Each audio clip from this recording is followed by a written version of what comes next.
All right, let's go ahead and get started.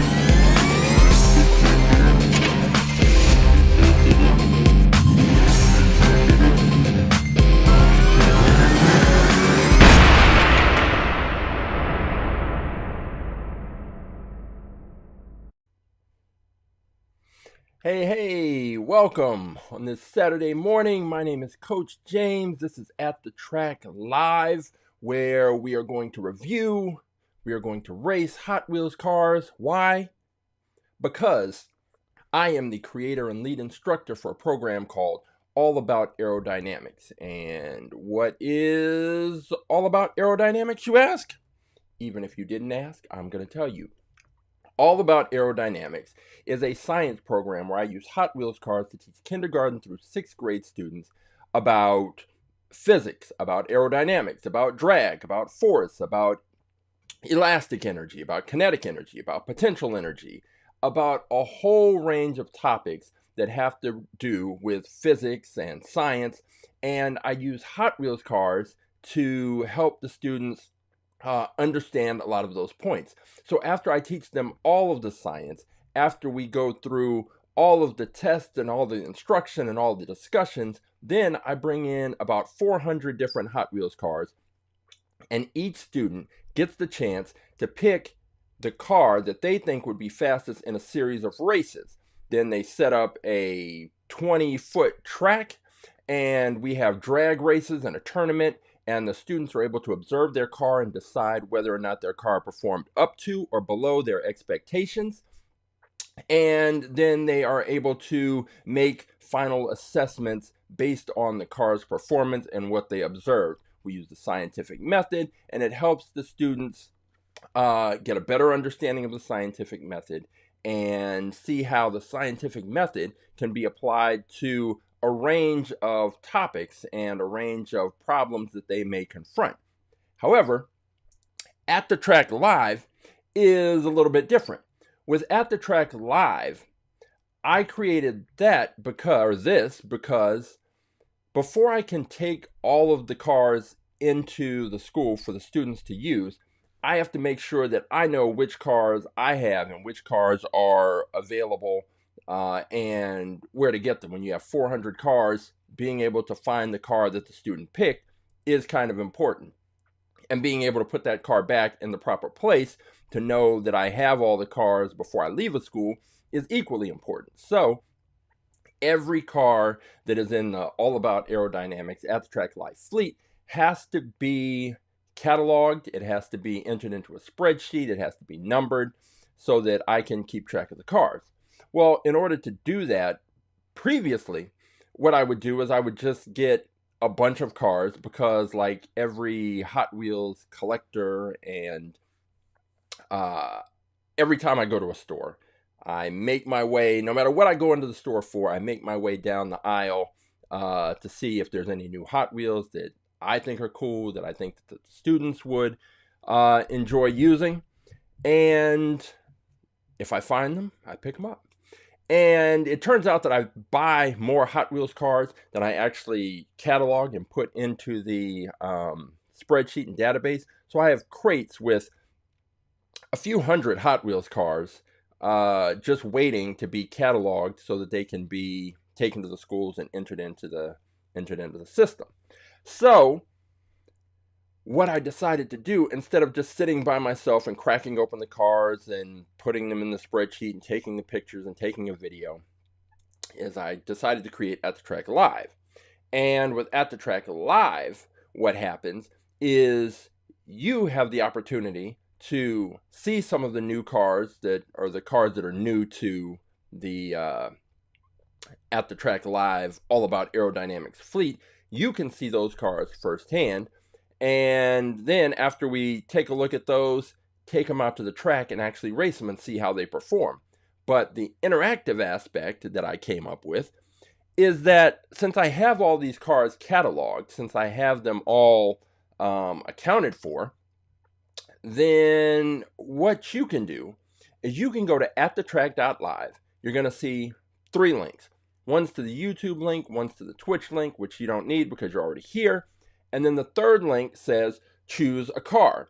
And in that choose a car link, you will be able to go to this page and you will be able to see all of the cars that we currently have in the fleet listed.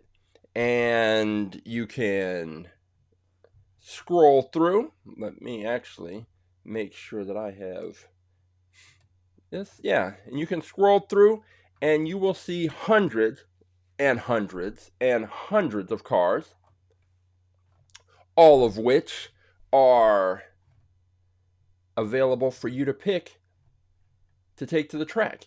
So what happens is this. I will crack open one of the cars, one of the newer cars that I have in the fleet. And once I do that, you can go through this list and you can pick a car that you think would be faster than the car that I just picked. And if you see the car that you think it is, you'll notice that all of the cars have a number. And each number corresponds to the car. So if you think this Roger Dodger 2.0 is going to be faster than whatever car it is that I happen to crack open, then all you have to do is select the number, which in this case would be 238. Take that number, drop it into the chat, and then I will go and look up that car. And once I've looked up that car, then we can take it to the track and actually see if that car is going to be faster than the car that I cracked open. What else? What's another car? If you think that for some reason you think that this Volkswagen Cafe Racer, Kaffer, K-A-F-E-R, Kaffer, it's not cafe, Kaffer Racer, Volkswagen Kaffer Racer. If you think that this, for whatever reason, is faster than one of the cars that I cracked open, all you would have to do is put the car's number, 322, into the chat, and then I would take that car, pull it out, and race it against whichever car is the one that's most recently been opened up. So all of the cars are here. And this goes through the cars that we've added in the last few episodes of At the Track Live. So that includes, the last one is car number 526, the Indy 500 Oval. So there are plenty of cars to choose from. And let's see. We also have, a few that, if you've watched some of the other episodes, you will know which cars not to pick. We have this Metro Rail, and this is interesting because this one, I took the picture and entered it in when we did the episode. But then when I took it to the track, these exhaust headers sticking out of the sides, around the side of the body by the doors, made the car too wide to fit onto our track and into the launch bay. So I had to take a Dremel and cut those exhaust headers off so that this car would fit. So if you pick this car, if these exhaust headers were the reason why you were picking this car, you will be disappointed, because if you pick this Metro Rail, once I pull it out, these have been cut off and tossed in the trash. So that is one difference there. But for the most part, all of the rest of the cars are available to race. There were there have been cars that we have reviewed, and then when we got them to the track, they were too wide for whatever reason. There was some design element on the car that made it simply too wide to fit on the track, so that didn't work out. But for the most part, well, here's another one, the super modified. Super modified, depending on the car it's racing, this wing on the top, it actually just comes off. And sometimes I've had to take that off in order to allow the car to make it down the track. And there's a whole thing that I'll explain later, that with the launcher that I designed, the cars come out with a lot of force, and there is an acrylic cover that I've made to actually help keep the cars on the track and to help prevent them from flying off into the air. But some of the cars, if they're too tall, some of the vans and trucks, I have to use an even taller acrylic cover, and it works out fine. But in the case of the super modified, if you pick it, I'll have to explain. But usually that wing has to come off. And the wing didn't seem to affect its performance, because it did pretty well until it was beaten. So that is another car that gets a little slight modification. But other than the Metro Rail and the super modified, pretty much all of the cars here, what you see is what you get. If you pick this 52 Hudson Hornet, that is the car that will be out there on the track racing.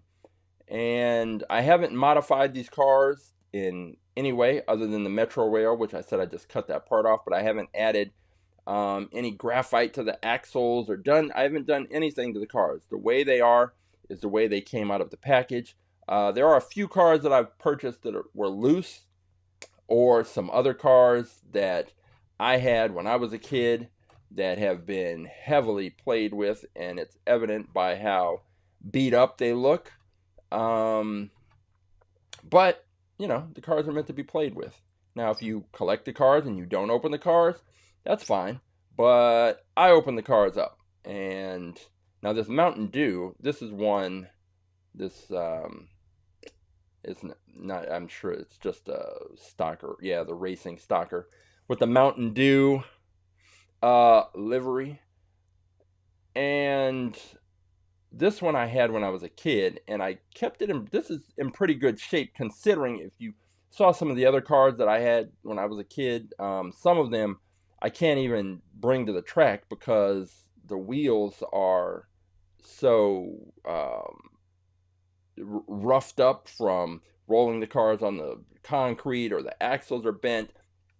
So I'm probably eventually going to have to look into getting those axles changed so that I can bring some of those older cars to the track and see how they perform. But there's a range of cars. There's cars from the 80s. There's cars from the 70s. There's cars. We've got this Datsun 200SX. So this is another example of a car that I played with a lot as a kid, and it looks like it was played a lot with by a kid. And I think on this one the hood opens up. We've got here's another one from when I was a kid, the Dixie Challenger. And this one was modeled after the General Lee from the Dukes of Hazzard. But it's I guess they didn't have the license for the actual General Lee car. And so they had to go with the, let's go back. Basically just took a Roger Dodger and didn't have the engine popping out of the top. And the idea was to create a car that was reminiscent of the General Lee from an old show, the Dukes of Hazzard. If you were around in the 80s, you are familiar with the car that I'm talking about, which is, I got another version of it, because obviously the Confederate flag, battle flag on the top, is the sort of thing that made it controversial. But I got this version at a museum, at an auto museum out here in LA, and it is the same car. this is the car that I wanted when I was a kid, a General Lee. But Mattel and Hot Wheels didn't make it. This car, I have it, but because it's got the rubber wheels, I can't run it on the track because cars with the real riders or the rubber wheels just do not perform well on the track at all. And so there's nothing that can be done about that, but that actually helps me, and I actually bought two versions. So there's this version, which is the sort of cleaned up showcase version, and then there was this version that was, I think on the packaging it said barn find, so it was supposed to be like you found a General Lee in a barn somewhere out in the backwoods of Mississippi or someplace, and it's got this sort of rusted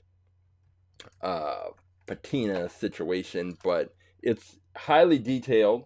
The wheels look great. Yeah, it's just I couldn't decide which one to get, so like any good Hot Wheels die-cast car collector, I just got them both. And these are great cars, but you can see the difference. Let's just rotate those around, and I think on one of them, I think on this one, on both the hoods opened up, but on this one, the hood, it didn't sit flush, and I had no reason to open the hood, so I just glued it down so that it would sit flush with the rest of the body. And much like on the show, they had the doors were welded shut, so they would have to climb in and out of the window. But that's a whole other thing. Oh, they've got the license plates. It's just these are really good looking cars, but they cannot race on the track because of the tires that they have, the real riders. So the real riders, for those who don't know, are the rubber tires that are on some of the premium edition Hot Wheels cars. And when collectors are out, they are looking for those cars. There's different cars that people are looking for, but a lot of times the sort of premium cars, the special editions, have the real riders, the rubber wheels, and those are the cars that a lot of collectors are searching for. And that's fine for them, but for me, I'm not really interested in those premium cars because, like I said, the rubber wheels don't allow those cars to perform well on the track, and so the students can't pick those anyway. So I don't want those cars. I want the mainline cars, and mainline cars are just cars that you would find on the shelf in your local stores, and those are the cars that are predominantly in the fleet on the page that you saw. So what happened this last weekend, is that there is a Hot Wheels collectors swap meet. And apparently, from talking to one of the vendors, people get there at like 6 o'clock in the morning before the sun comes up with flashlights, trying to look for these premium cars, trying to make deals, getting the treasure hunt cars, the rare collectible cars. But when I get there, I'm just looking for mainline cars. So just the regular cars that you could buy off the shelves. The difference is at the swap meet, people have mainline cars, so the regular cars, but they have them from years past. So from the 2000s, from the 90s, from the 80s, just from a wide range of times. And there's so many different cars. And I'm always looking for, again, cars that I think that the students would find to be interesting, and cars that are interesting to me, and cars that look different. So I went to the swap meet last Sunday and I picked up a bunch. I don't know. I'd say maybe 20 or so cars. And so I know that I was going into the crates because I still have the crates in storage that have cars that I've purchased over the last few years. And the idea was to kind of work through those crates and then get to some of the newer stuff that I've purchased. But I love these older Hot Wheels cars because they're so unique and different than a lot of the cars that I currently have in the fleet. So I want to introduce those sooner rather than later. And in order to do that, I have to get them cataloged and organized and into the fleet. So that is what's going to happen today. I'm going to be pulling out 6 cars from the Hot Wheels swap meet that I picked up. I'm going to just reach into the bag, pull them out at random, and we're going to take a look at those, review those, and then eventually take those over to the track, race them, have a little tournament, see which car is the fastest car of the day, which car takes the tournament today. But then we now have this. We have a car which we are calling the FIF, the fastest in fleet. And what does that mean? Glad you asked, even if you didn't ask. The fastest in fleet car is currently this one, the Lolux. And what we are going to do, started a few episodes ago, is take the car that is the winner of the day's tournament, and then have that car race the car that was previously the fastest car. And so we had a car, I think it was called the what 4-2, something like that, and that was the fastest car. So every car that won the tournament had to go against the what 4-2, and the what 4-2 beat those cars. Well, last week the Lolux beat all of the cars in its group, because it was one of the 6 cars that was introduced brand new to the fleet. And then the Lolux went up against the what 4-2 and beat it out. So now the Lolux is the fastest in fleet. And so what that means is whichever one of the 6 cars today is the fastest car, it will go up against the Lolux, try to knock it out, and then become the fastest in fleet. Some channels call it the gatekeeper cars, the championship cars, whatever you want to call it. The Lolux is currently the fastest car that we have raced here on At the Track Live. So that is what's going to happen in a little bit. But the first things first, we need to start taking a look and finding out which cars are going to be, trying to get this, which cars are going to be raced today. So I am going to reach into the bag and I am going to see which car we're going to take a look at first. So let me look.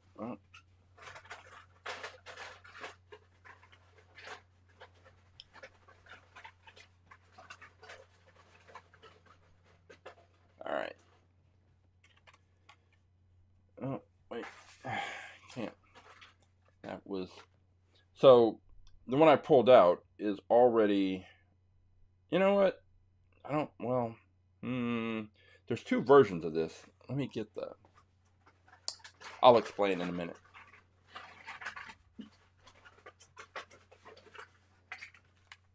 Oh, this one's a little... Okay. So, well, I'll explain first. The first car that I pulled out is this Datsun 620 pickup truck. And this one's this sort of greenish, bluish, whatever. And the reason I hesitated is because, so I had one of these trucks in high school. My dad had it, and then he gave it to me. and mine was black. And a friend of mine got me this truck and had it customized so that it looked like the version that I had in high school. However, because that's a custom truck, I don't want to put it on the track, because if you saw from some of the other episodes, the cars come out with so much force that when they crash, the paint can chip. And so I didn't want to race and potentially ruin the custom Datsun 620. So when I was at the Hot Wheels swap meet, I saw this and was thinking like, oh, well, okay, I'll get a version of this truck that I can actually put on the track and race. But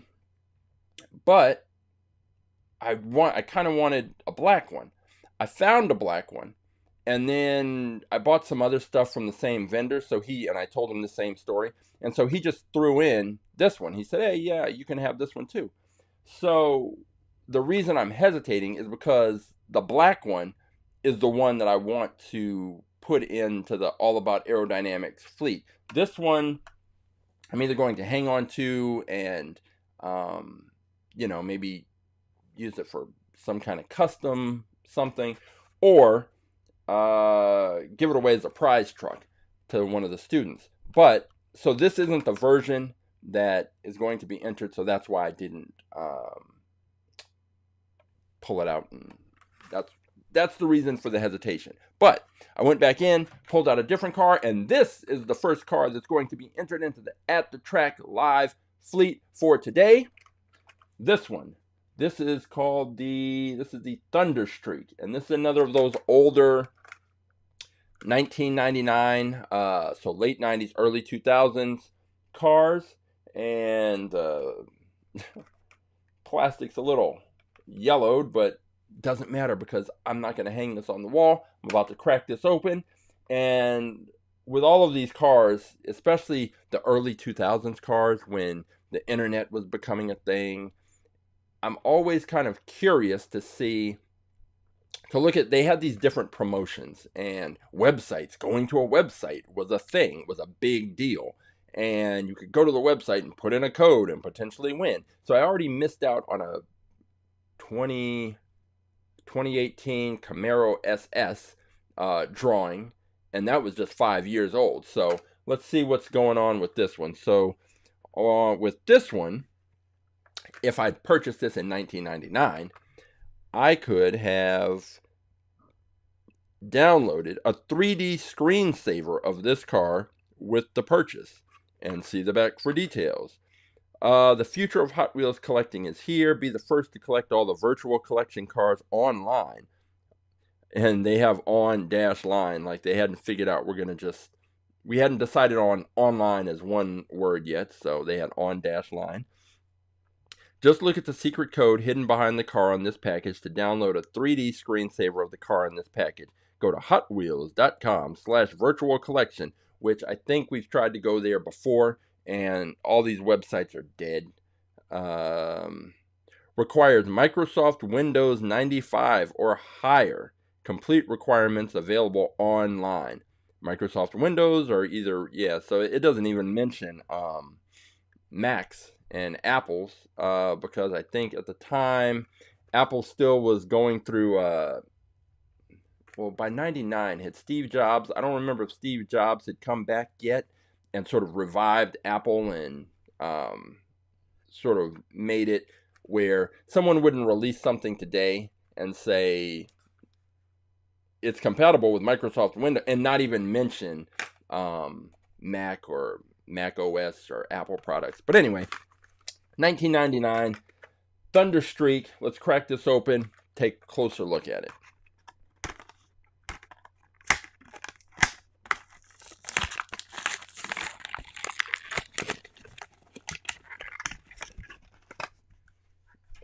Okay, and this car, it's kind of got that IndyCar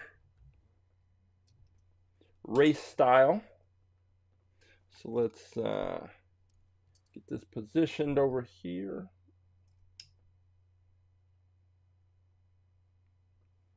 Right there.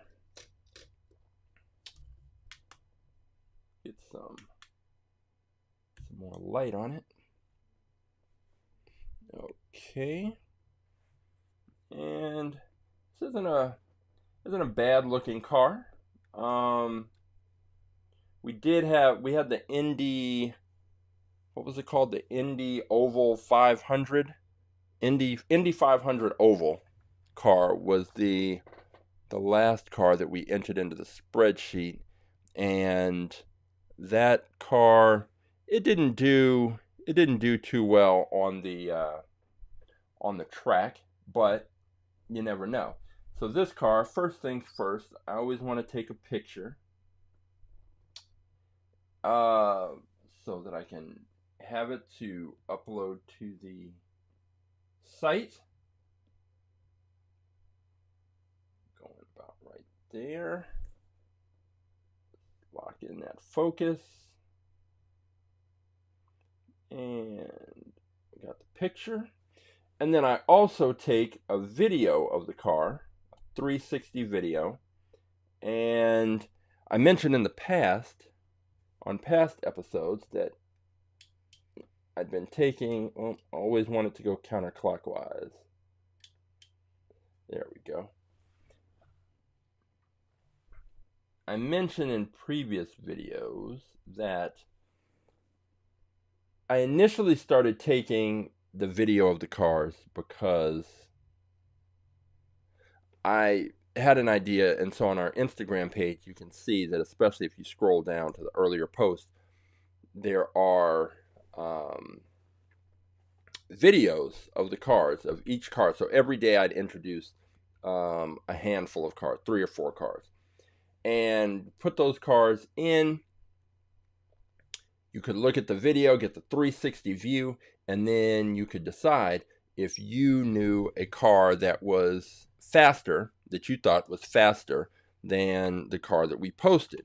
And so it was a similar idea to what At the Track Live is. It's just, it was a much slower, more methodical way to get there. So you would have to go to the Instagram page, see the car, look at the video, then send and put in the comments the car that you thought was faster. Then I'd have to pull out that car, have a race, record it, do all of the editing, and then get it uploaded.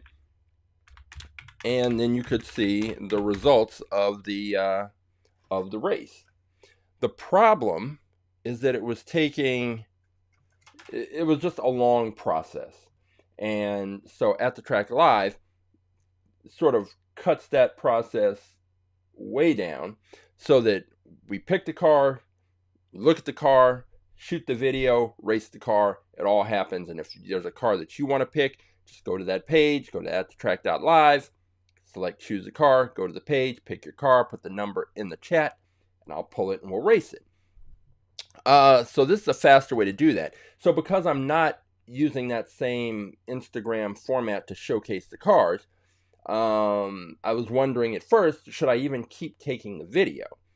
And I just kept doing it because I've already been doing it. So one of my things I keep saying is, it's better to have the video and not need the video than to need the video and not have the video. And once I came up with the idea of the fastest in fleet cars, then, oh, this car.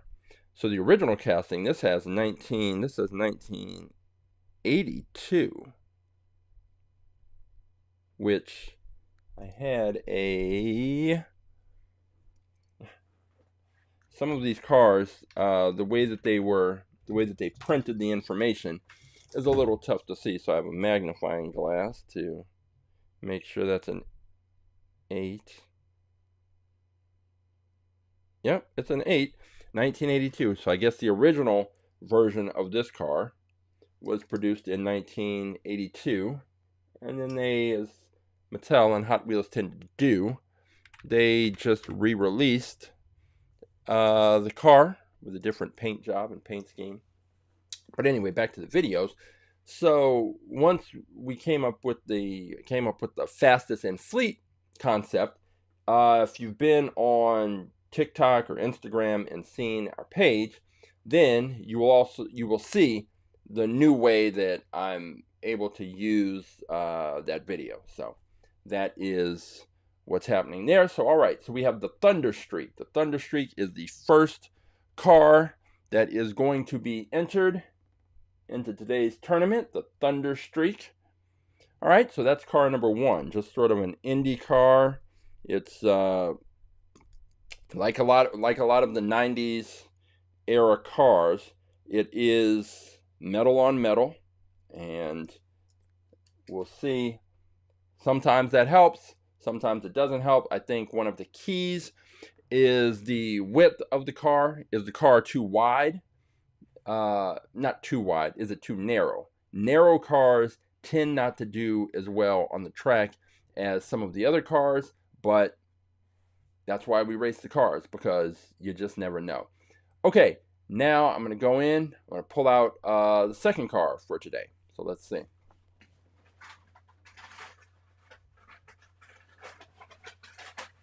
If I'm lucky, I'll pull out that other truck. I guess I could just look, but where's the fun in that?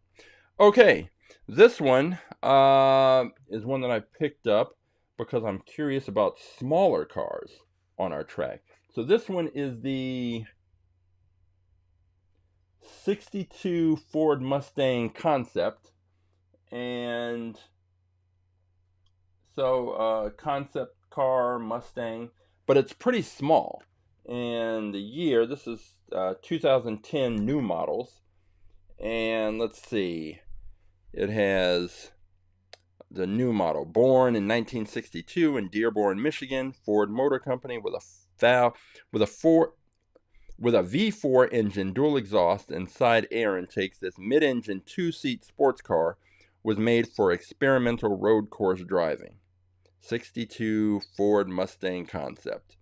So this is a 2010 car listed. So let's crack it open, take a closer look.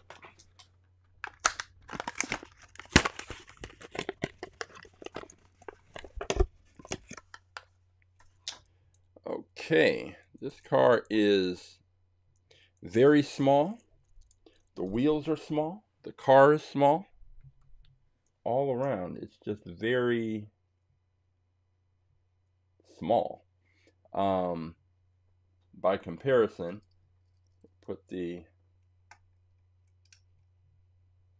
that other car, and you can just see how much bigger. It might not look significantly bigger, but I can tell you just from holding it and looking at the wheels are much more narrow. So let's go ahead and I'll just get locked in the focus, and then just shoot the video first. So this will be car number 528. This is the 62 Ford Mustang Concept car. So 62 Ford Mustang Concept.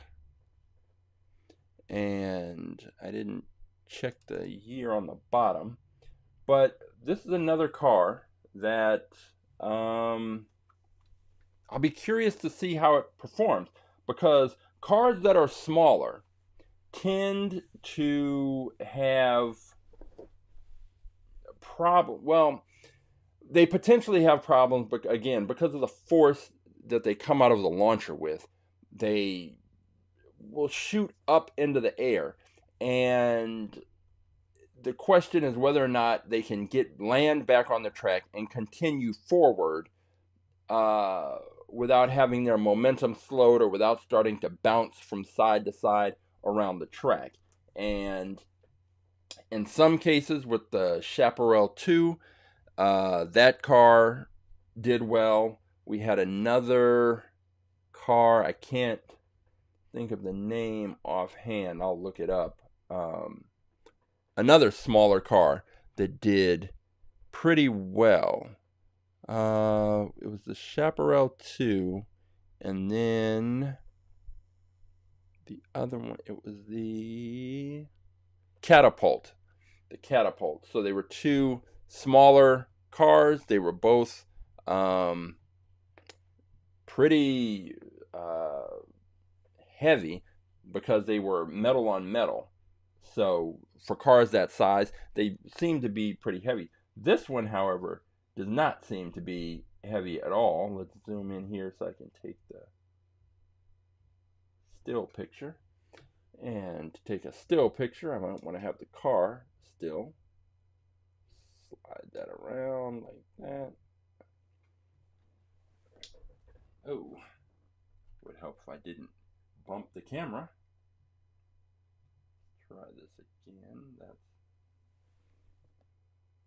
seems about. Let's get this car turned. I always want to get kind of a good three-quarter view, so that the students can get a good sense for what the car's shape. So we've got that. All right, we've got our photo. And let me just check the year on this one. So the year is not listed, so I will have to look this one up. I mean, the box says 2010, so that's probably accurate, but usually if it's not listed on the bottom of the car, then I will usually just double check online, make sure the information's correct, because again, this is how we sort of keep track of, and one of the data points that we keep is the date that's stamped on the bottom. Helps identify and locate the cars. Okay, so we've got two cars so far. We've got the Thunderstreak and we've got the 62 Ford Mustang Concept. So now it is time to reach into the bag, and it is time to pull out car number 3. So let's see.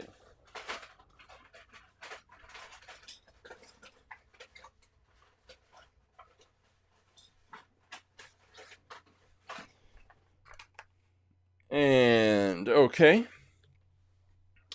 I've got, this one isn't very old, but this one, the Vanster, the Hot Wheels Speed Stop Vanster. So I'm sure I have something similar to this, but I don't think I have this one. Oh, now we've gotten to the point where there are, let's see, there's QR codes on the back. I do have a phone here. I'm going to see if this QR code takes us anywhere. It's, let's see. Where is it trying to take me? So far, nowhere. Well, doesn't look like that's going anywhere. I think that my opportunity to scan the code to add this car to your online collection, and download Hot Wheels PowerPort, then capture the glyph for interactive play, compatible with iPad 2, iPad 3, iPad with Retina display, iPad mini, iPad blah, blah, blah, blah, blah, blah. So I guess I would have needed, before I did all of that, I would have needed to install whatever the app is, which I didn't, and which we don't need because we're just interested in the Hot Wheel car itself. So the Vanster, let's crack this open.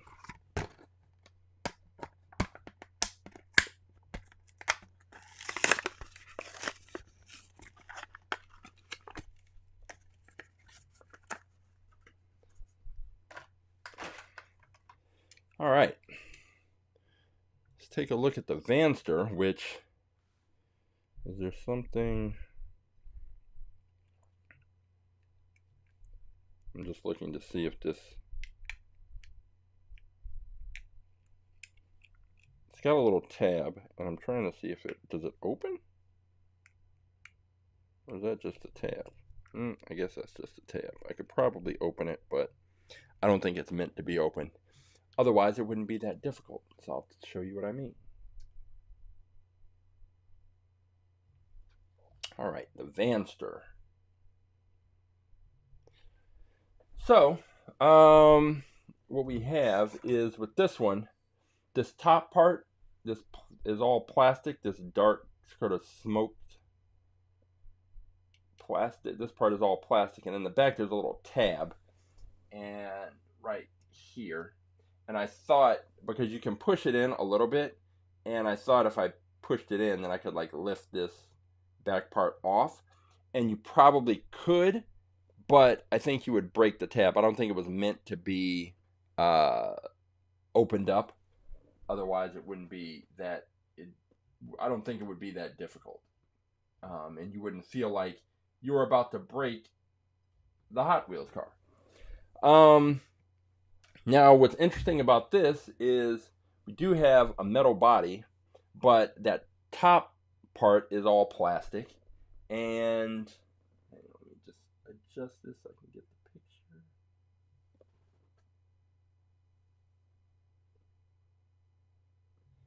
Okay, let me lock in the focus. And take the picture. Got it. And let's get the video. I'm going the wrong way.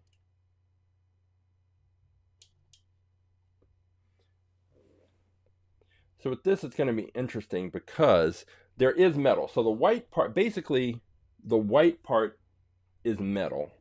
I'd have to check that blue, the blue part of it. Lock in the focus. But then there's, and I didn't look at the bottom. And the inside is pretty much empty. There's a little molding of an engine in there, but it's not too big. So this may be the case of we've got a car with a metal body, but a large percentage of that metal body is plastic. And with that being the case, this might allow this car to be, it's wide, so that's already a plus. It's metal, so it's going to have a little bit of weight to it, but then with all the plastic, it's not going to have too much weight to it. So this car may do a little better than you might think when you just decide you're looking at a van, and why would you pick a van in a drag race? Especially in the type of drag race that we have. Now, if this was a gravity track that we were using, that would be a different story, but it's not a gravity track, and we'll get into that just before we hit the track. So, we have now the Vanster. The Vanster is the third car entered today. Let me check the year on this one. Is this another one that doesn't have the year listed? Oh, 2013 is what's listed. And that is why I can't necessarily trust what's on the packaging. But yeah, so we've got the Vanster, and it's a little tough to see because of the smoky gray, but it is, let's see, the bottom seems to be plastic. The body is metal. So, well, is the bottom? No, I think the bottom, so the bottom's metal. Yeah, the bottom's metal. The body is metal. But then this large portion here is all plastic, and the inside is pretty much empty. So I wouldn't be surprised if this did better than you might think when you're just talking about a van. So we have the Vanster, we have the Thunderstreak, we have the Mustang Concepts. What was it? The 62 Mustang. That's it. Mustang Concept. And now we are going to get our fourth car. But just a reminder, let me put in the year 2013. A reminder that if you think that you can pick a car that is faster than the Vanster, than the 62 Mustang Concept, or that is faster than the Thunderstreak, all you have to do is go to this page. Go to atthetrack.live, go down to choose the car. It will take you to this page. And on this page, you can scroll through. you can see hundreds and hundreds of cars that you can pick from. Perhaps you think that the, I don't know, that this Ferrari P4 is faster than the Vanster. So if that's the race and the matchup that you want to see, all you'd have to do is take that number associated with that car, so 131, put that into the chat. I would see that.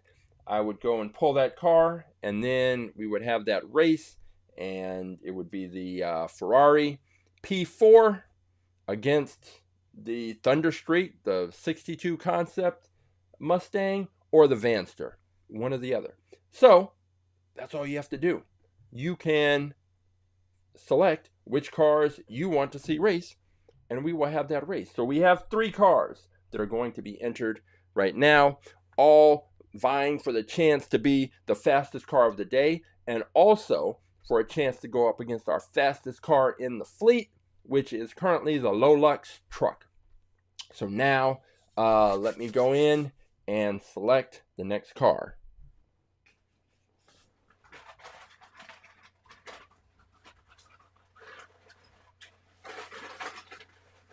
Got a lot more cars than I thought. All right, which one have I grabbed now? Okay, here is another one.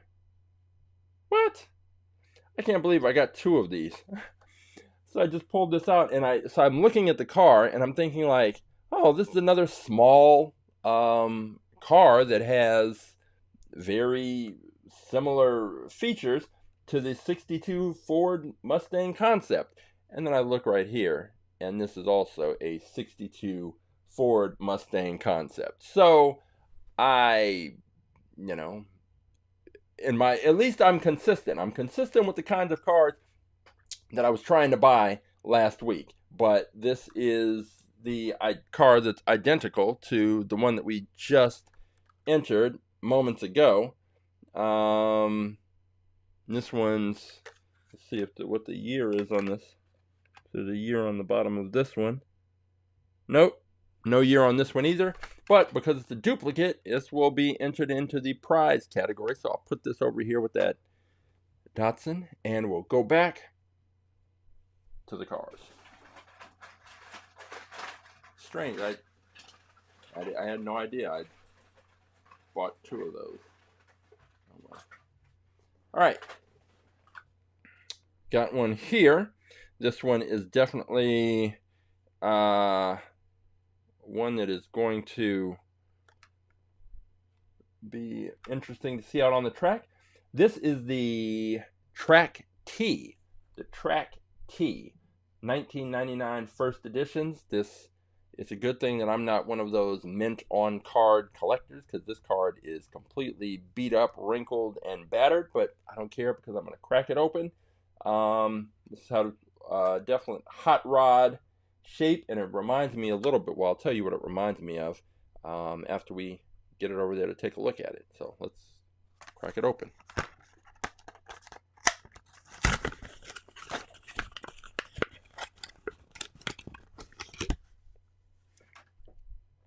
Okay, just taking a look at these wheels here,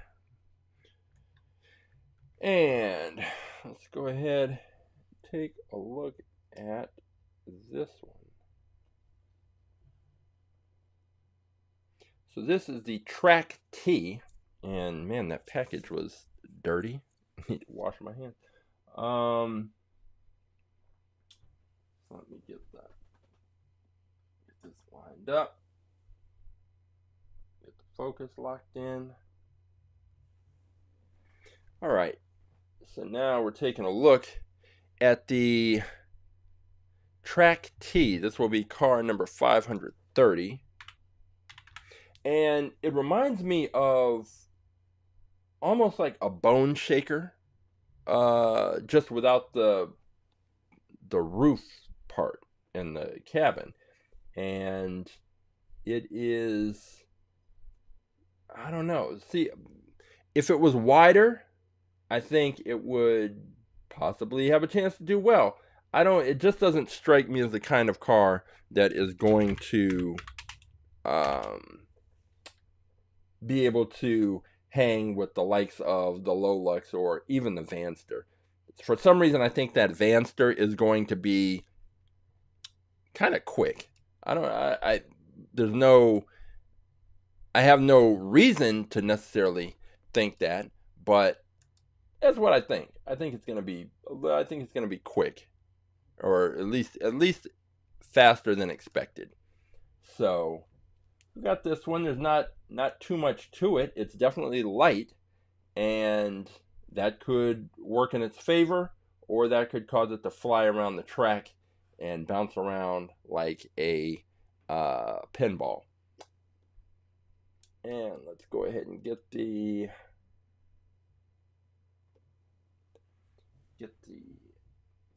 picture taken.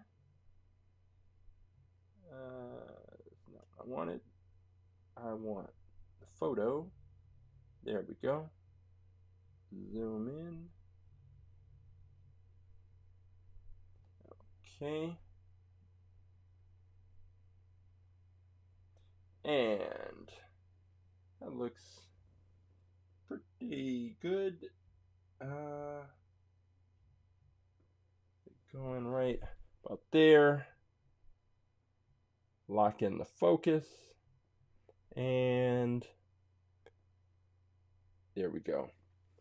Okay, so now we've got the Track T, we've got the Vanster, we've got the Thunderstreak, and the 62, 67, 62 Ford Mustang concept car.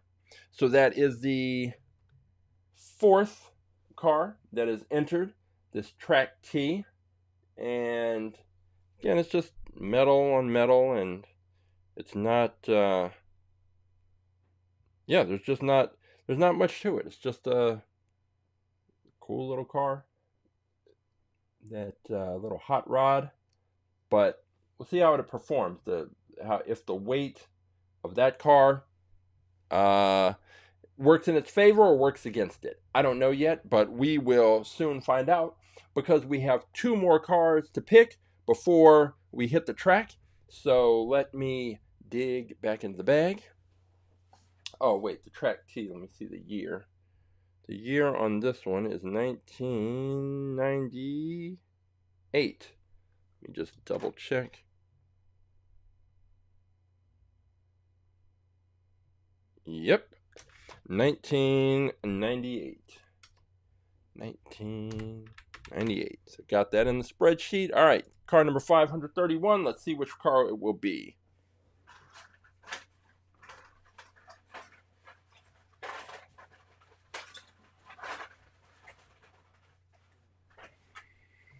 It will be, whoa, okay, the Fast Fortress, which is okay. It looks like they decided to take an old World War II bomber and create a car out of it, which it looks cool.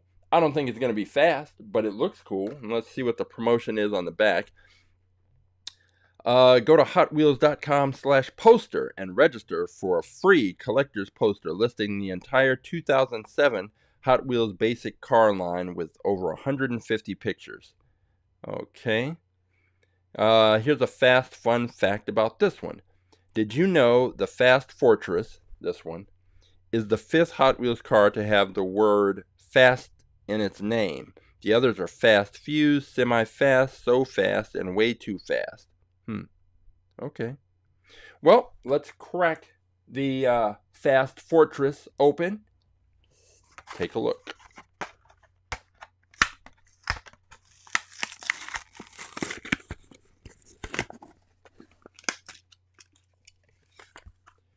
All right, here we go. The Fast Fortress.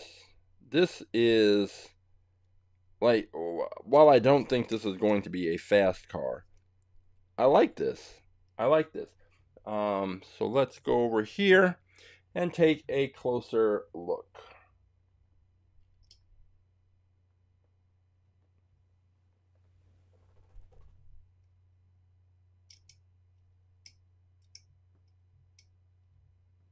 this is one of those cars that's definitely worth a closer look because there's so much happening. Like I said, they just took the Flying Fortress, the old school military aircraft, and created this Hot Wheels car. They even have the this front section. So on the actual airplane, this is where there would be a guy with a gun in there with the anti-aircraft, or I'm not sure about the terminology, but a machine gun of some sort would be in this front area of the plane. This is just it's a good looking. I like these concepts where the artists are able to just sort of give their impression and their take on whatever the theme is. And in this case, the theme is this Flying Fortress aircraft. It's got 6 wheels, which is also interesting because they are the smaller wheels, and they're the same wheels that were on the Ford concept car. They're these much smaller wheels. So I don't know if 6 smaller wheels is going to help, but we shall see. Let me kind of turn this just a little bit right there. All right, so let's get this picture. Got it. And now for the video. Let's get this thing fired up, spinning around, wrong direction. Still the wrong direction. There we go. Some more light on this thing. Lock in the focus. All right, and get this picture. Okay, so this is car number 531. This is the Fast Fortress. And I didn't check the year on this one, but take a look. It's got the little decals on the side. We've got the wings. Yeah, I don't. And then the other thing is that in the back, the car, it comes to this point. And cars that come to a point like that sometimes have a tougher time on the track because the launching block is flat. And so if the back of the car is flat and the launching block can press right up against it, the cars the cars get a smoother push out of the launch bay than they do with cars that have this point and have a small point of contact with the launching block. So we'll see how that works out. But it's just another reason why I think that Vanster has a chance to do pretty well, because the back is flat, and it's just another thing working in its favor. But this is a great looking concept. I don't think it'll be fast, but I could be wrong. Let me check the year on this one, and you can see how it has the 6 tires. So there's that. The bottom is plastic. The plane part is plastic. The whole thing appears to be made of plastic, so that might work in its favor as well. Fast Fortress, there is no year listed on the bottom. There's a year listed on the package, but this is another one that I'll have to double check online to make sure that we have the correct information. So we currently have the Track T, the Thunderstreak, the 62 Mustang concept car, and we have the Vanster, and now we have the Flying Fortress. So there are 1, 2, 3, 4, 5 cars. So we're going to pick one more car before we head to the track, and let's see what that car is. And remember,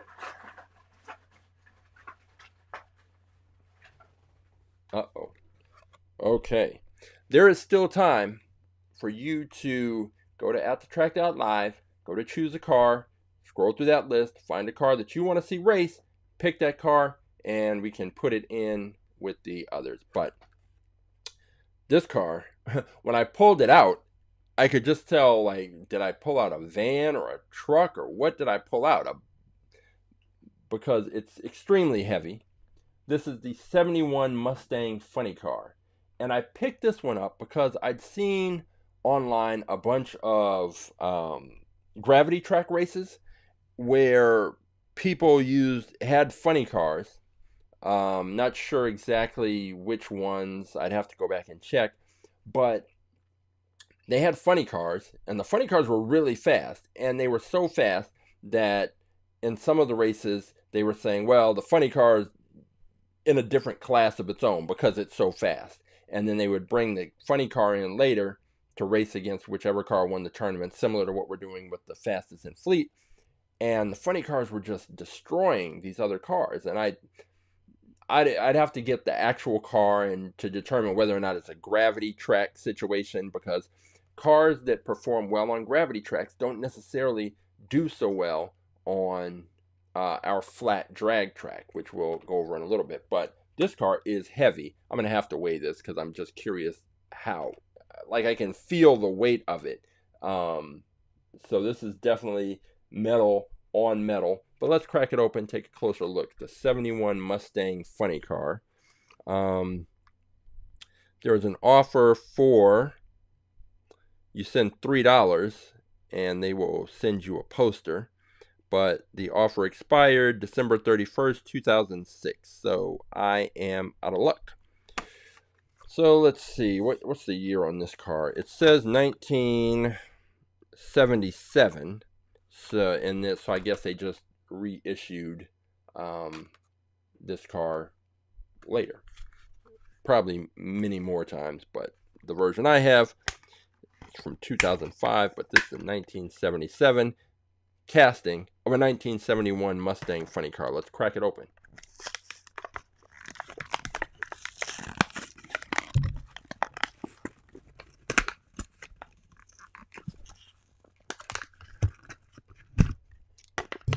All right.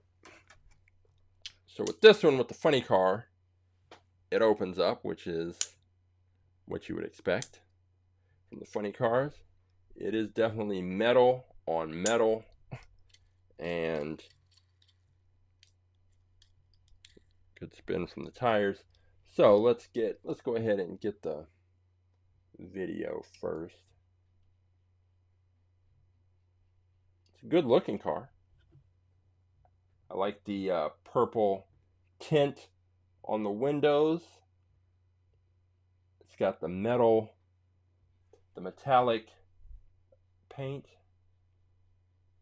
Let me go ahead and start this video. And I guess I'll switch over so you can take a closer look. And I will put this into the spreadsheet. This is car number 532. This is the 71 Mustang Funny Car.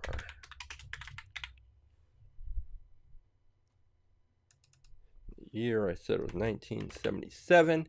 And again, I take the years that are listed on the bottom of the car because it just helps to track the cars and identify them in the event that all else fails. We can make sure that there's a duplicate or some other issue. You can always cross-check those numbers right on the bottom of the car. This is a good looking car. Whether or not it's going to be fast on our track is yet to be determined, but I like this car. I like the look of this car a lot. this deep purple. I don't know if that's coming through completely on the video, but it's this deep dark purple, and the windows are also tinted purple, which I like. That's a good cool little feature. And you see on this one, it's got the larger tires in the back, smaller tires in the front, smaller wheels in the front. So let me set it up to get the picture. And of course it opens up, funny cars. Let me set this up to get the picture.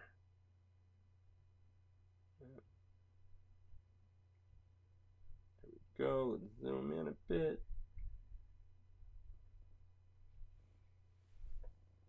All right.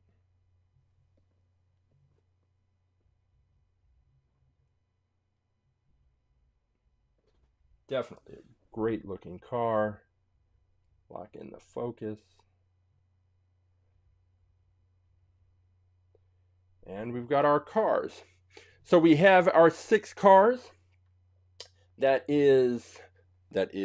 are going to be on the that are going to be hitting the track immediately. So let's go back here, and we have the Track T, we have the Thunderstreak, we have the 62 Mustang concept car, we have the Vanster, the Fast Fortress, and the 71 Mustang funny car that is, I said I would check the weight of this. Let me bust out the scale so you can get a good idea of just how heavy this car is. And this is going to be interesting because we're going to have a big disparity between the heavy cars and the light cars. So let me put the funny car, 71 funny car, on there. This car is coming in at a whopping 72.4 grams. 72.4 grams. To put that in just a context, typically we're seeing cars in the 30s. If we get one in the 40s, that's considered heavy for our track. But 70, this is absolutely going to be the heaviest car that has been on the All About Aerodynamics at the Track Live track. So this is 72.4 grams. By comparison, this one, the Concept Mustang,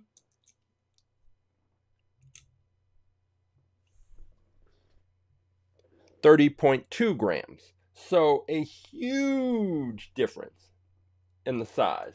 And let me check the this other little one. Now this is metal. This is metal on metal, so it might be a little heavier than you would think. But yeah, so this one's 34.6 grams. But nothing even remotely close to the weight of this, coming in at, what did I say, 72.4 grams? Yep, 72.4. So while we're here, we might as well check the others. So the Flying Fortress, or the Fast Fortress, 32 grams. So while this is big, it's all plastic. And that's part of the issue with that. The Vanster isn't going to weigh that much because it's pretty hollow. So the Vanster's 39 grams. So that's heavy-ish, but not so heavy. And then we'll check the Thunderstreak since we're checking them all.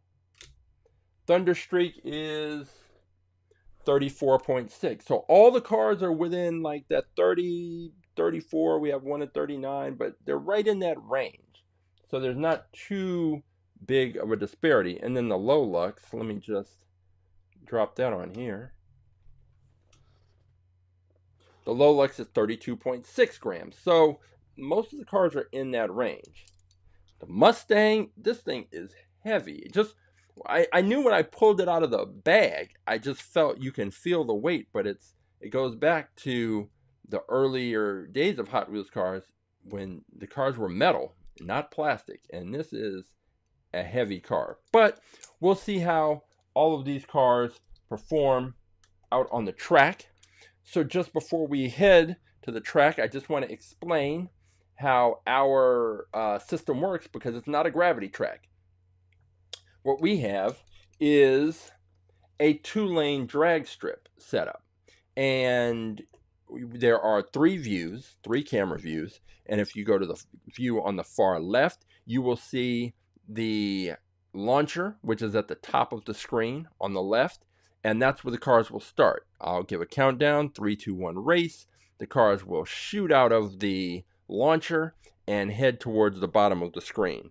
As the cars proceed toward the bottom of the screen, then you will be able to pick them up in the middle screen. And from that middle screen, you will see them come into view, and they will proceed towards the bottom of the screen, and then you'll be able to pick them up on the far right side.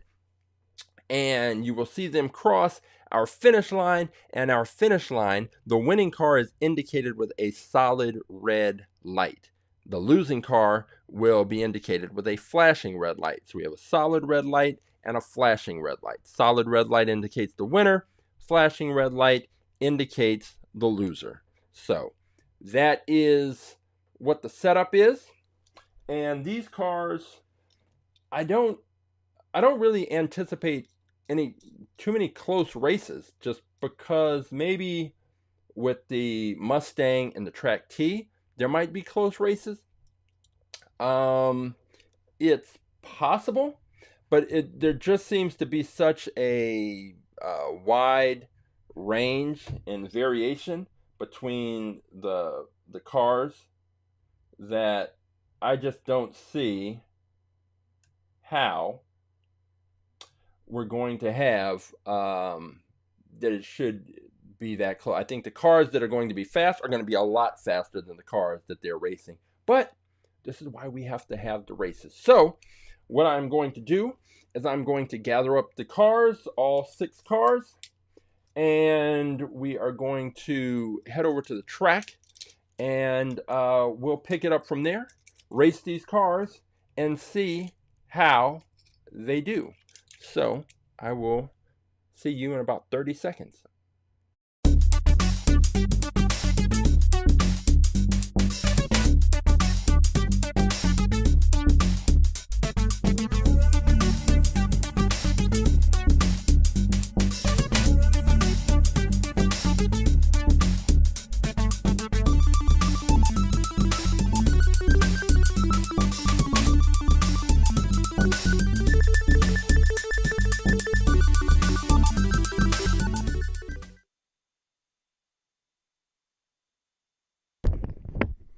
Okay, so we're here at the track. I just want to double check the sound, make sure that we're all good there. Let me double check. 1, 2, 1, 2. Okay. All right, so we've got the sound in place. We've got our track all set up, and before the races start, I always clean the track. And I have a system to make sure that the lanes, that everything's lined up properly. So let's see. Let's get these cars up here. Let's take a look and see what we're going to race first. How about we just go straight into it, big boys, and we'll go with the Fast Fortress and the Mustang funny car, and see how those cars perform. I have a feeling, if I had to just give my opinion right up front, I would guess that the muscle car doesn't do very well. But I don't know. That's the whole thing. That's why you have to race these cars, because these funny cars do outstanding do just a fantastic job on the gravity track, but this is not a gravity track, and there are differences. And we have a video that shows the gravity track versus our launcher, and it's not even this version of the launcher, it's a much weaker version of the launcher, and it still destroyed the cars on the gravity track. Now this one, I expect this Fast Fortress to win because it's so much lighter, and just that car, the funny car, is so heavy. But let's see exactly what happens. Again, these are best 2 out of 3 races. Solid red light will indicate the winner. So here we go.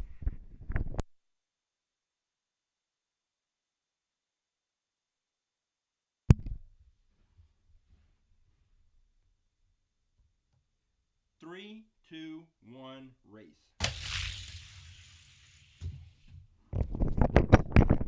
And clearly I don't know what I'm talking about because the funny car beat the Fast Fortress by a mile. That was not even remotely close. I'm surprised. Now the funny car, was it fast? It was faster than the Fast Fortress, but it didn't look like it was moving down the track all that quickly, but it got the job done. All that matters at the end of the day is, did you win the race? And it definitely won the race. So I can't be mad at that outcome. So Fast Fortress, there we go, has taken the first race. The cars will now switch lanes, and we will see if the Fast Fortress can come back and have a better performance, or if it is just out of luck. So let's get these lined up here. Okay. All right, those look good. So let's see. We've got the Fast Fortress in lane 2. We've got the Mustang funny car in lane 1.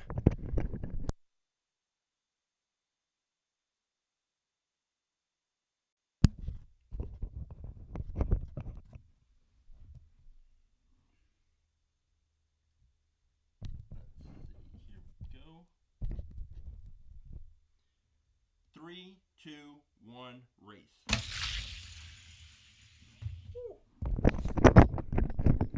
The funny car, again, so the cars they seemed like they were picking up a little bit of speed. Well, no.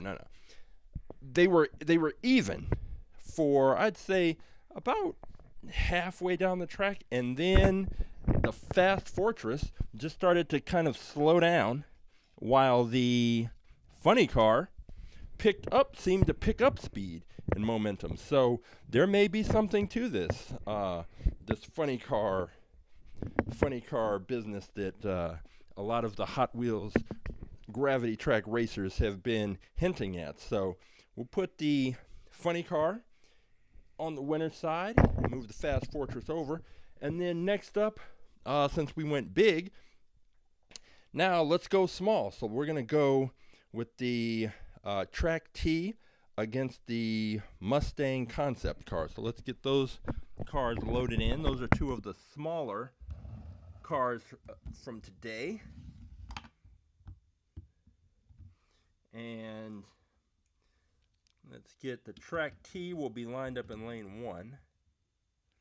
And we'll get the concept car lined up in lane number 2.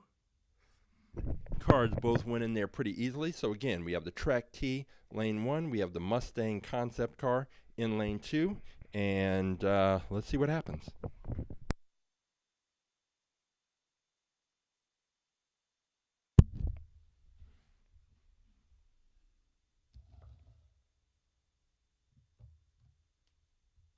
Three, two, one, race. Okay, there was some speed there. Those were 2 very quick cars, and you can tell how much force usually by when the cars hit the finish line and bounce back. And you can see that the track T bounced about a third of the way back on the track. But nevertheless, even though the race was close, it lost.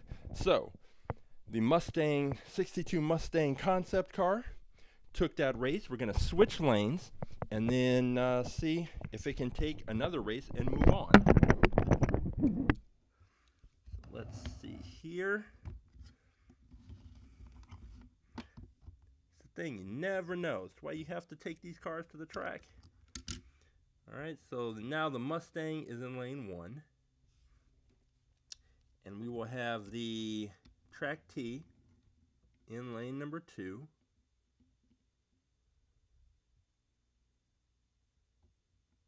Looks good. And here we go. Okay, so the track T is in lane 2. The Mustang concept is in lane number 1. If the Mustang takes it, it moves on. Let's see what happens.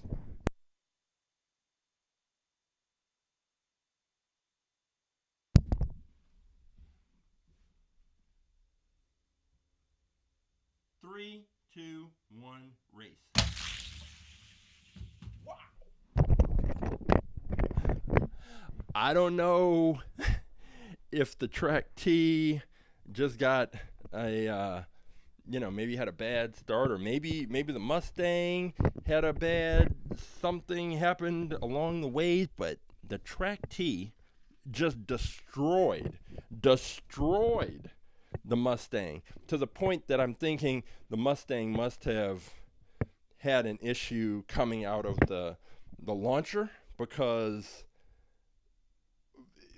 something happened. Well, we'll know from this third race, and the reason why I'm kind of stumbling a bit is because, so in the first race, it was pretty close, but both cars were fast. In the second race, there was a huge gap, and it's hard for me to think that the track T is that much faster than this Mustang concept. So I'm thinking that the Mustang concept either must have had some issue coming out of the starting block. It didn't stop it from getting down the track, but something didn't go right for that car. Or the other possibility is that the track T really is that fast, and it had a problem in the first race, which is why the first race it lost, but it was close. So this should tell us something. Which of these two cars is going to move on? And is it going to be the track T? Is it going to be the Mustang concept? So we've switched lanes. The track T is in lane 1. The Mustang is in lane 2. And we are going to see which car takes this race.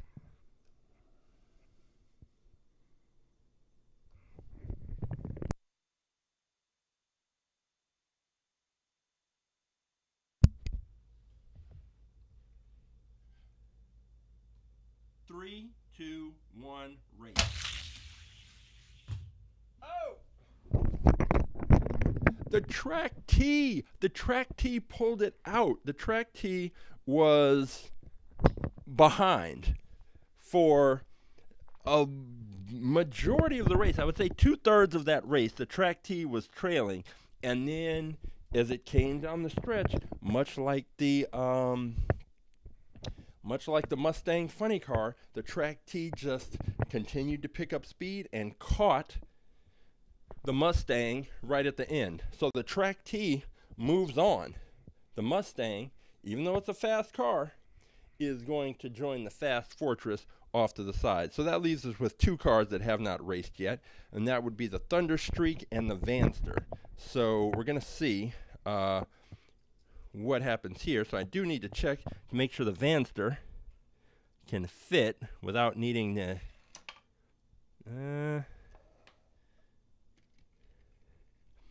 the Vanster seems to just be making it beneath this acrylic cover. So we're going to try it. The whole idea is that with this acrylic cover, it prevents the cars from flying up into the air and then keeps them on the track. But with the taller cars, like the Vanster, sometimes I have to use a taller acrylic cover because the cars that are tall, the roofs of the car will bump the top of the acrylic. So if I feel that that's happened, then I will switch the car. I'll switch the cover. But at the same time, I don't want to be unfair to the other car in the race, which in this case is the Thunderstreak, because putting a taller cover has a disadvantage for the smaller car. So, okay, so here we go. Thunderstreak versus the Vanster. The Vanster's in lane 2, Thunderstreak's in lane 1. Let's see what happens.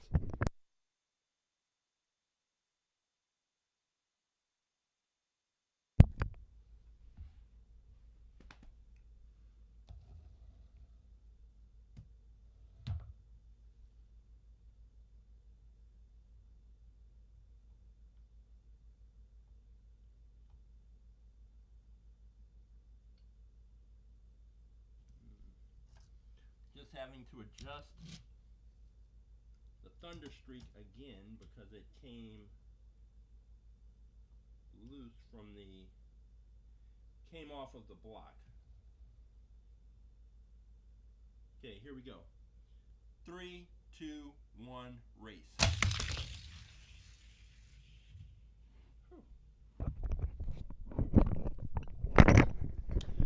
So the Vanster was particularly slow. So much for my prediction that the Vanster was going to be a sleeper car, but that race, it doesn't matter because the Thunderstreak crashed.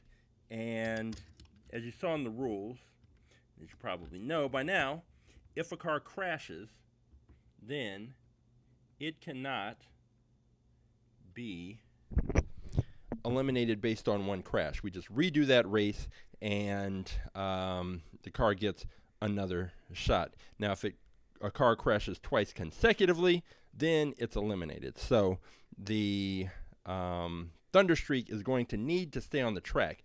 Problem is, I'm thinking that I'm going to need to use the taller acrylic cover because the Vanster, some of the lack of its speed going down the track may have been due to the fact that it scraped against the top of the acrylic cover coming out of the starting block. So I didn't feel anything when the cars launched out, but that doesn't mean that there wasn't enough friction there to slow the car down. So I'm going to put on the taller acrylic cover.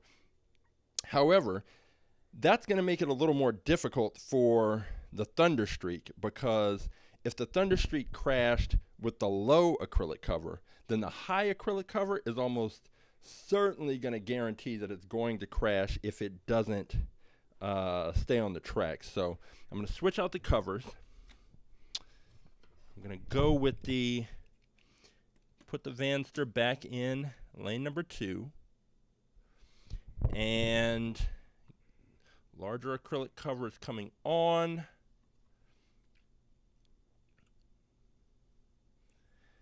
So the Thunderstreak, if the Thunderstreak crashes, I might have to give it one more opportunity because it's racing with this higher cover. So let's see what happens and then make a decision after that.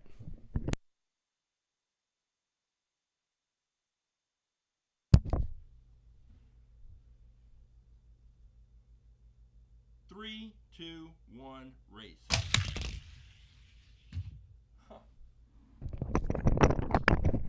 Okay, so now we had an opposite situation. So now the Thunderstreak made it down, no problem, looked pretty good. But now we have the Vanster that has decided it is going to crash. So we're going to run this back one more time.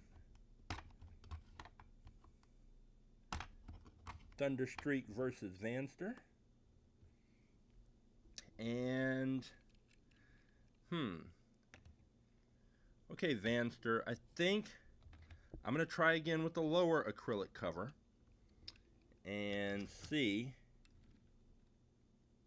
if that works. If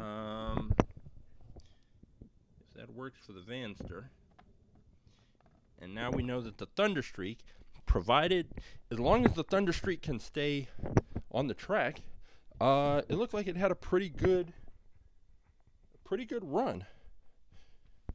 I don't know if it was as fast as the Mustang concept car or the Track T, but it looked pretty good, pretty solid. So let's get it lined up again in lane 1 and see if we can have a race where both of these cars stay on the track. And the Thunderstreak is having a little trouble staying lined up in the blocks, which it needs to be in order to have a shot at this race. Car's just leaning forward just a little bit, and as I've explained in previous videos, that the cars need to be pressed up against the launching block, because if they are not, the launching block will punch the cars out instead of pushing the cars out. And if the cars get punched out, they're much more likely to fly up into the air and crash. So you usually want to get those lined up right against the block. So this Thunderstreak doesn't seem to want to cooperate, but there we go. Okay, so we're going to use the low acrylic cover, and we're going to see what kind of results we get, because we've had each car crash, but neither car has crashed consecutively. So let's see what kind of results we get. Here we go.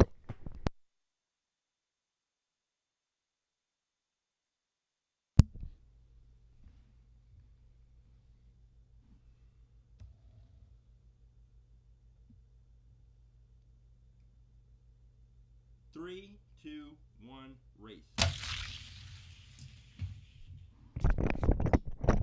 Nice. The result we got were both cars staying on, and the Thunderstreak taking that race easily. It did not seem, again, it doesn't come across to me as being as fast as the two cars that we saw earlier, but I think it's definitely fast enough to give the Mustang funny car a run for its money. However, it's not over yet. We're going to switch lanes, and the Vanster is going to have an opportunity to redeem itself. So let's see what the Vanster can do, or if the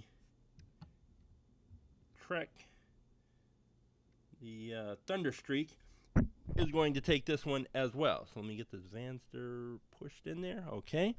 Both the cars look good. They're ready to go. So we've got the Vanster in lane 1. We've got the Thunderstreak in lane 2. Let's see what happens.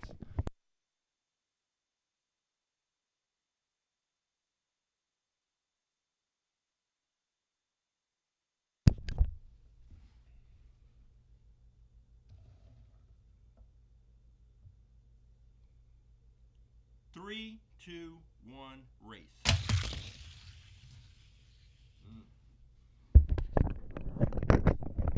Thunderstreak crashes again, but it hasn't been consecutively, so it is going to get another opportunity. So let's get these set up. The Thunderstreak. And sometimes with the crashes, if a car crashes a lot, then I will go back and take slow motion video. And usually with the slow motion video, I can see what the issue is with any particular car that crashes consistently. But in real time, just watching the races, it's hard to tell exactly why a car crashed. So sometimes it's just It's just a little bit of bad luck, but usually if a car can make it down, if a car is going to be crashing for a specific reason, it's going to do that consistently.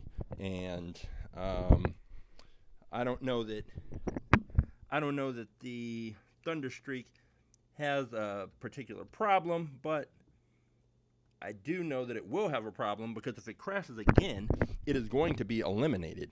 2 consecutive crashes, you're eliminated. And that is for the sake of speed. And we don't want to sit here trying to work out the problems in real time. We just want to get moving with the races. So here we go. Thunderstreak in lane 2 is up 1 race to nothing. The Vanster's in lane 1. If the Thunderstreak wins, it moves on. If the Thunderstreak crashes, it's eliminated and the Vanster moves on. So the Thunderstreak needs to stay on the track. Let's see what happens.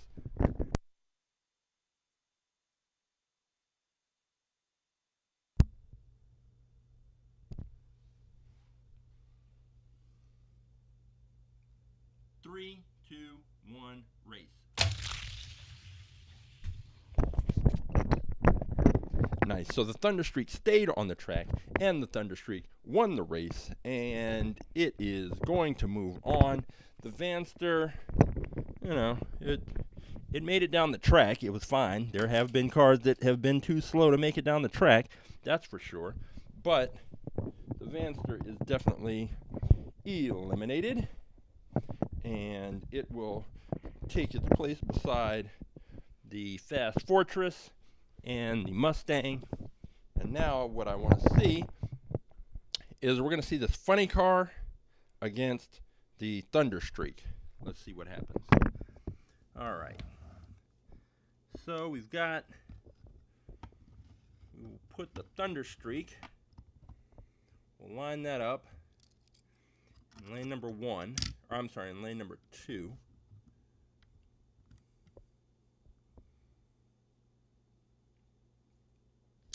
And then we'll put the Mustang funny car. That will be in lane number 1. Ready to go. 2 purple cars. All right, so Mustang funny car lane 1. We have the Thunderstreak in lane 2. Let's see what happens.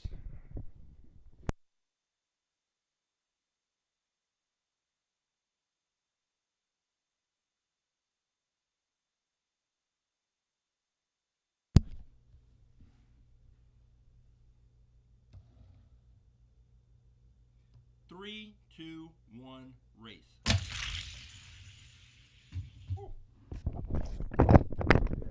And I could hear the funny car rattling all the way down the track because the way that it opens up in that kind of scissor fashion. I just heard the metal rattling all the way down the track, and it was not close. The Thunderstreak took that race with relative ease. The cars are going to switch lanes, and we'll see if it makes any difference whatsoever. The funny car, again, being one of the heaviest cars that has ever gone down the At the Track Live All About Aerodynamics raceway. But being a big, heavy car is not necessarily a good prescription to do well in these races. But it's got another opportunity because this is best 2 out of 3. So we will take the funny car. It is in lane 2.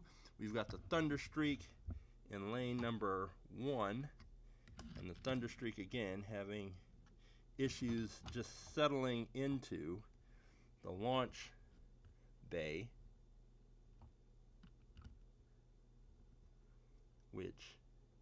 alright, got the cars lined up. Thunderstreak lane 1, funny car lane 2. Let's see what happens.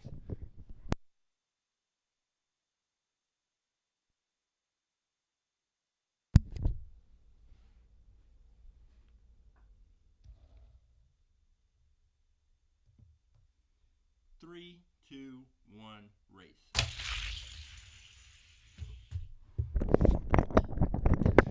Thunderstreak, again, with complete and total ease. And let's see.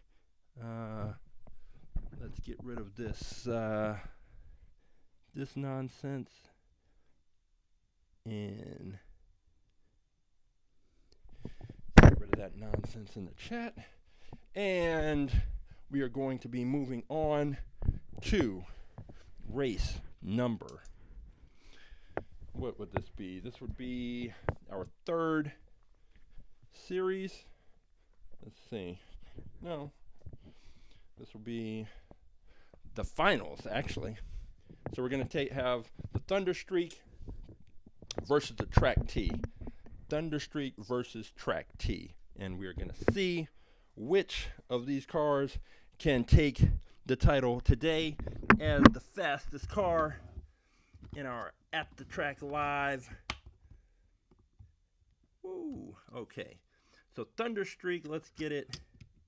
It's the car that seems to be the most temperamental when it comes to lining up. All right, we've got it in lane number 2. And then the Track T, we have lined up in lane 1. So we've got Track T in lane 1. We have the Thunderstreak in lane number 2. Let's see what happens.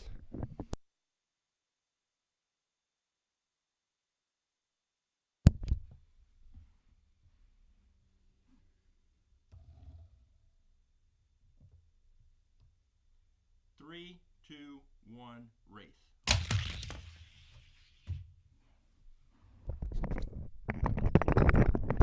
So the Thunderstreak, as it's done every so often, it crashed. But as I've explained, one crash does not eliminate you from the contest. One crash just means that now you really have no margin for error. You have to make it down the track. And that is going to be the challenge for the Thunderstreak, because the Track T made it down as it had in the past, looking very, very, very quick. And I think that the Track T is looking ahead to that fastest in the Fleet Crown. But let's get first things first out of the way, and we still have to complete this race. If the Track T takes it, the Track T is today's champion. So let me get it lined up. And if the Thunderstreak crashes, it is out. So here we go. Let's run this race again.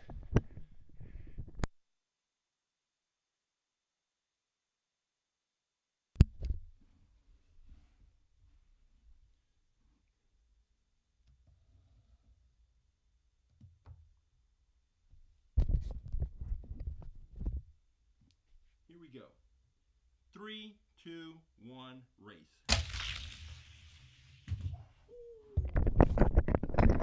The Thunderstreak comes back and takes the race by a big margin. So the Thunderstreak it's either crashing or it's getting the job done, and it took that race. So Thunderstreak is up 1-0. It crashed once and then it came back and won the race, which I'm going to be honest, I didn't expect it to do that, but that is why we race the cars, because you just never know. So let's get these cars switched out, get the lanes changed, and get everything lined up again. The Thunderstreak is just the streak part of the name is appropriate because this is a streaky car. It's either crashing or it's beating cars by significant margins. All right, let's see.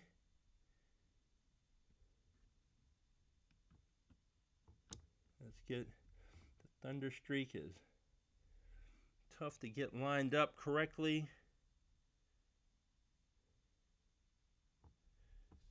but it's important that it is. Okay.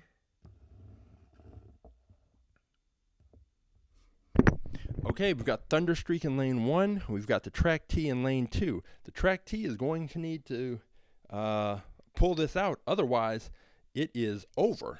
So let's see what happens.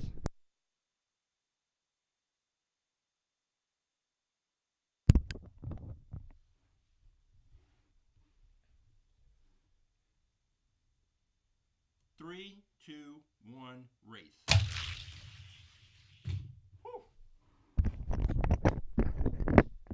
The Thunderstreak takes it, and the Thunderstreak, that was a very close race, but the Thunderstreak is, in fact, today's All About Aerodynamics at the Track Live champion.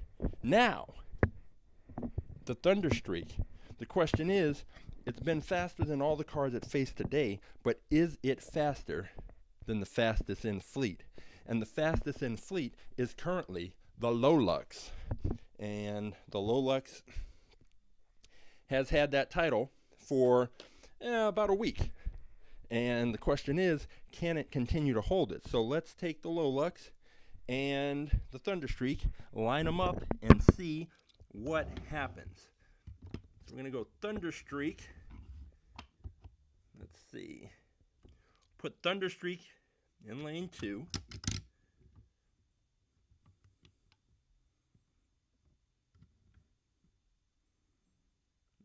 Okay. And we'll put the Lolux in lane number 1. So, here we go.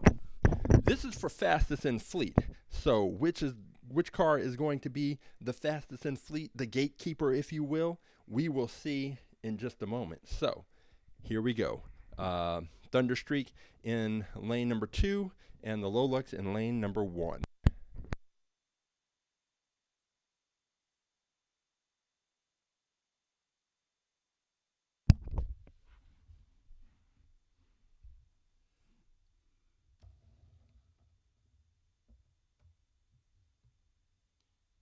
Three, two, one, race. Oh! The Thunderstreak takes it. It was a very close race, but the Thunderstreak took it. So the Thunderstreak is just one win away from snatching the fastest in fleet crown from the Lolux. That is, wow. That I thought the Lolux was pretty fast, and it is pretty fast, but the Thunderstreak, once that car is able to stay on the track, whew, it's a lot to deal with. So we're going to switch lanes now and get the Thunderstreak in lane number 1.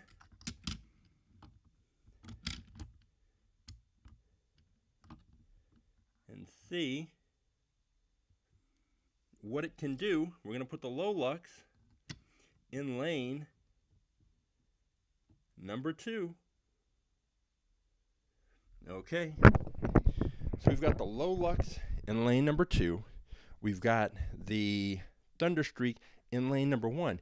If the Thunderstreak wins, it is the newest, fastest in the fleet car, but the Lolux still has an opportunity. It's just got to pull off 2 wins in a row. So here we go. Let's see what happens.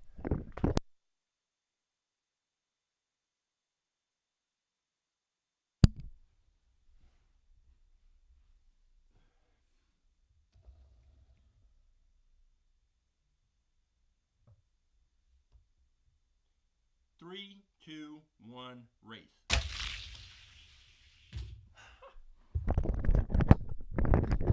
We have a new champ. We have a new champ. The Thunderstreak is the newest, fastest in fleet car. It was faster than the Lolux. It took the title. It took the crown. And so now let's, I'm going to gather up these 2 cars, and we are going to go ahead and take these, and I'm going to go back into the garage, and we're going to take a look at our new fastest in fleet champion. So give me just a minute. We'll meet back over in the garage.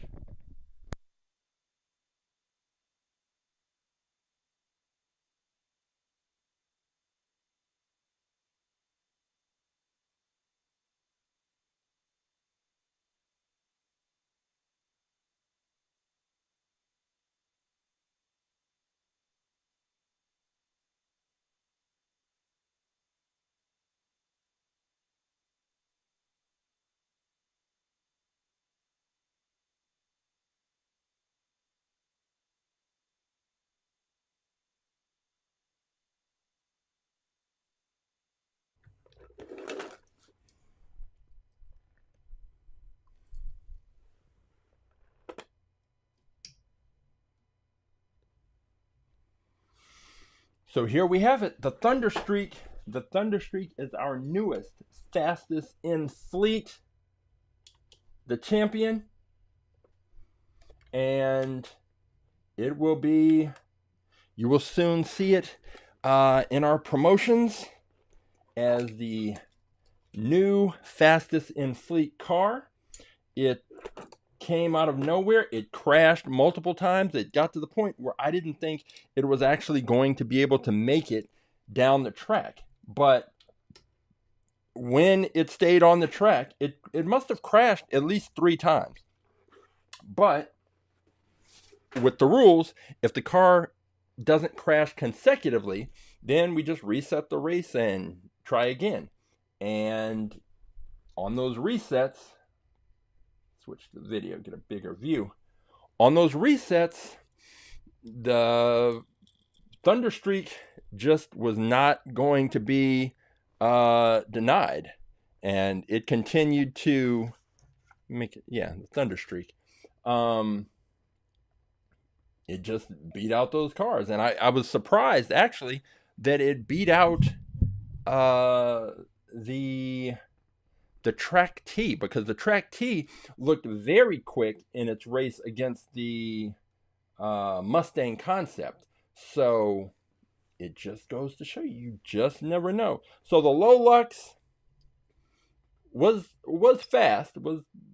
fast-ish, but clearly was beaten out. And the Low Lux had a lot of plastic going for it with a little bit of metal, but the Thunderstreak with its all metal construction.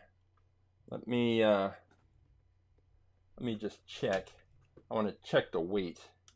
I know we did this earlier, but the Low Lux came in at 32.6 grams. The Thunderstreak, 34.6. So it was a heavier car, didn't matter. And it was faster than all of the cars it faced. It had a couple of challenges. It had some issues staying locked in the starting gate. But other than that, it was pretty much getting the job done completely. And we'll take a look. And that is your champion. It is a good looking car. Let me lock in the focus so you can get a very crisp view of that car and see exactly, how and why it was the one that took the race. It's got the wing on the back. It's a very much an IndyCar style feel, but in fact, the IndyCar that we had before last week, the Indy 500 Oval, didn't do as well. And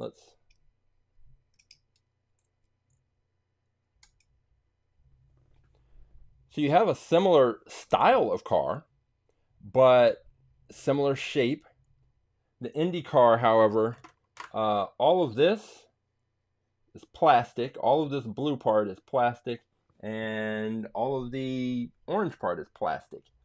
Whereas with the Thunderstreak, this is all metal. It's sitting on a metal base. It's got a metal body, and even though the cars are similar in design, that is about where the similarities end. And that is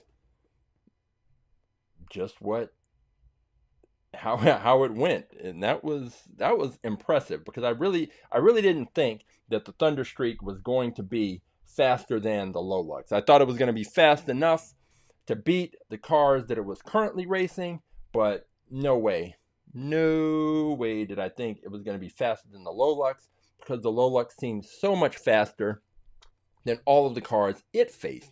But that is, again, that's the point, is that just because a car looks fast in a series of races, it's all relative to the cars that it's racing. So the Lolux looked completely dominant last week, but maybe it's because all the cars it was facing were slower cars.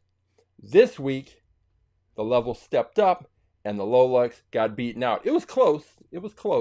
The final race, but hey, we have a brand new, let's get this Indy oval car out of here and not take any of the shine and spotlight away from the new fastest in fleet car, which is the Thunderstreak.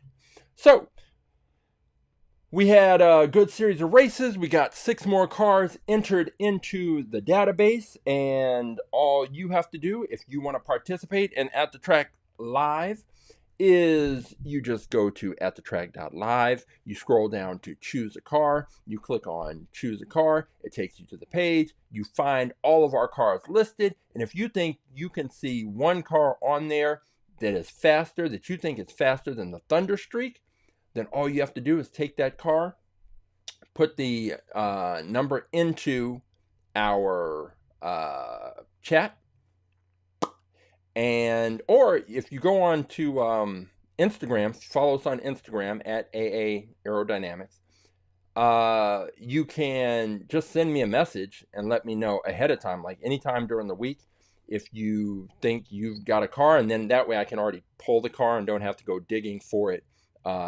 during the broadcast.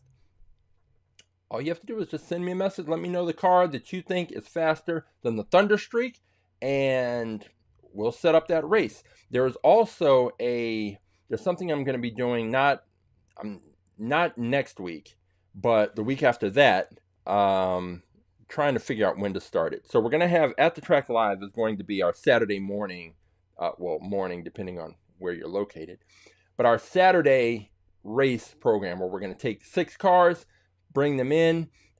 You can select a car that you want to see race, but then there's another broadcast I'm going to start doing called At the Track After Dark. And At the Track After Dark is where there's going to be a bunch of races with all kinds of different cars and different sort of stipulations, and it's going to be slightly different because the cars that are going to race there are not going to be entered into the database. So it's pretty much just going to be pulling cars, racing the cars, and trying to figure a few things out. So that is going to be coming up around mid-November. But At the Track Live is going to continue on. We're now up to 532 cars in the At the Track All About Aerodynamics fleet. If you would like to learn some more information about All About Aerodynamics, all you have to do, you can go to atthetrack.live and then click on the link, or you can go to our website aaAerodynamics.com, and you can learn all about the program, find out how to bring our program to your school, to your special event, to your students. And we even have an online version of All About Aerodynamics that is pretty much similar to At the Track Live in terms of once we get to the racing part, this after the students have picked their cars, then they'll watch the races unfold just like you did here. And it's a lot of fun. But again, if you want more information on the program, just go to the website. If you want to contact me, you can do that through Instagram, TikTok. We're all over the place, but Instagram is a good way. Our website, At the Track Live, aaAerodynamics.com. Wherever and however you want to reach us, please reach out. And I look forward to hearing from you. And until next time, I am Coach James, the creator and lead instructor of All About Aerodynamics and the host of At the Track Live. And until next time, I'll see you at the races.